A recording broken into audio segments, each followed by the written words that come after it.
කොහොමද ඔයාලට ඔන්න අදත් පොත්ගුල්ලි අලුත් වීඩියෝ එකක් අරගෙන ආවා. මේ දවස්වල forget me not පොතේ රසමුසු තැන් ඉදිරිපත් කරන්නේ. තවත් ලස්සන තැනක් අද වීඩියෝ එකෙන් දැනගන්න පුළුවන්. අමතක කරන්න එපා පොත්ගුල්ලි YouTube channel එක subscribe කරන්න. ඒ වගේම Facebook, Instagram, TikTok follow කරලා තියාගන්න. මීට කලින් වීඩියෝස් දෙකක් දාලා තියෙනවා. මේ වීඩියෝ දෙකත් බලන්න.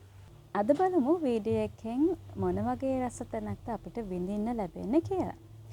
යෙහෙලිය දෙන්නෙක් ගැන පළවෙනි වීඩියෝ එකේ මම දැම්මනේ. එතකොට ඒ යෙහෙලිය දෙන්නගේ තවත් කතාවක් තමයි මේ එන්නේ. අර ප්‍රශ්න අහන යෙහෙලිය ඉන්නවනේ. මෙයා තරු දිහා බලාගෙන ඉන්නවා. ඊට පස්සේ අර ප්‍රශ්න වලට උත්තර හොයාගන්න බැරුව හිටිය එක්කෙනෙක් ඕන දැන් එයත් මෙයා ගාවට ඇවිල්ලා ඉන්නවා. මේ වෙලාවේ ලස්සන කතා බහක් මේ දෙන්න අතර යනවා. පොත අරගෙන කියවන ඒ තැන කොයි වගේද කියලා එක අවස්ථාවක් විතරක් මම ඔයාලට මේ විදිහට ඉදිරිපත් කරනවා. මේගොල්ලන්ගේ මාතෘකාව වෙන්නේ තරු ගැන.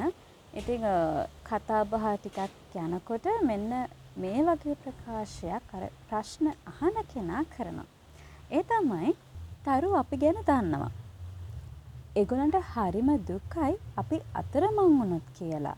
ඒකයි හුඟක් කළුවර රැට හුඟක් වැඩියෙන් දිලිසෙන්නේ. ඇහෙන්නේ නැද්ද? දිලිසෙනවට අමතරව ඒගොල්ලෝ මහ හයියෙන් මොර දෙනවා. අපි කවදාවත් හිතලා තියෙනවද පරිසරය කතා කරනවා කියලා?